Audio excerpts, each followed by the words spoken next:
Isang magandang umaga na naman sa inyo mga kali, no?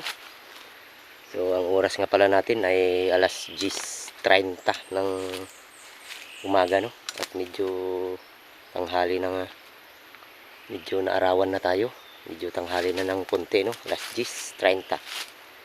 So subukan na naman nating mag-hunt sa araw na to kung makakahuli ba tayo, no? At ang dala ko nga palang pangati ngayon ay si Thompson, no?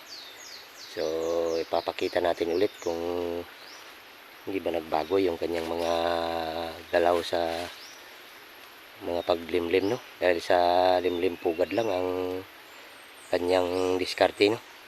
At kung sa kampay ay parang wala tayong inaasahan na kampay nitong si Thompson dahil sa lob-lob sarado lang yung kanyang galaw, no? So tara.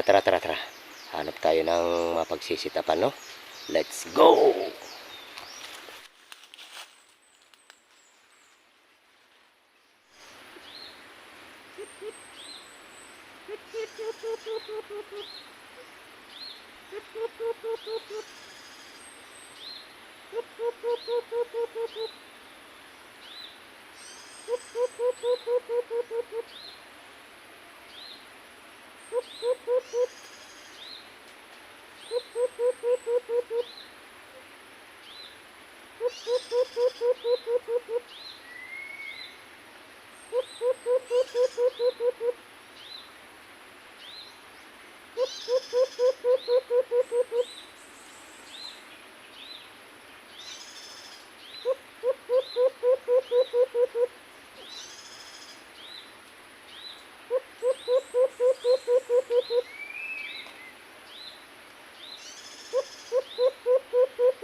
So yan mga tali, no?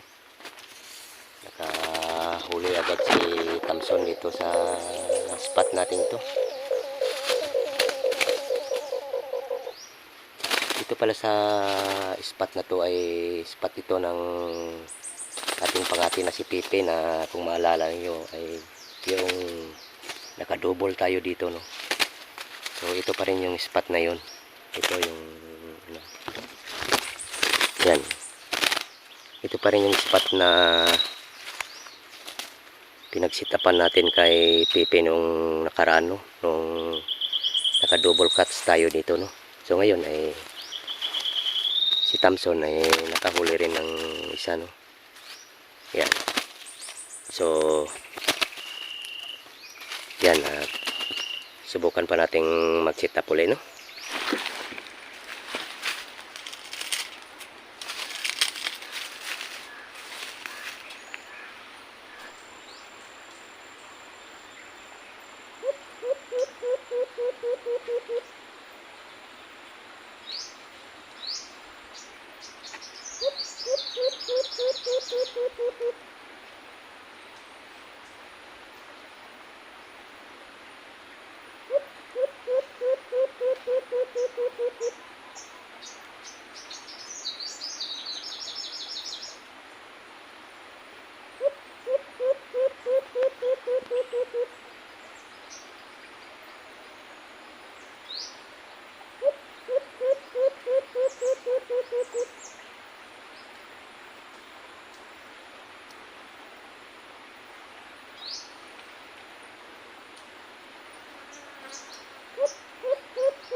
So tayo ay uuwi na mga kali, no? Dahil sa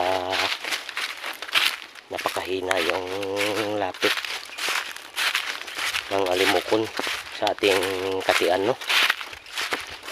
Parang bingi yung mga alpas ngayon. At mahihirapan si Thompson sa panahong ito. Yan si Thompson, no? Yan.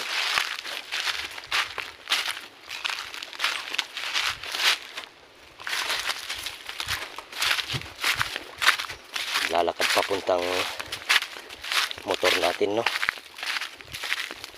Yan ang huli natin isa, nag-iisa. So hanggang dito na muna dahil sa medyo malayo pa yung pinag-iwanan natin ng ating motor, no?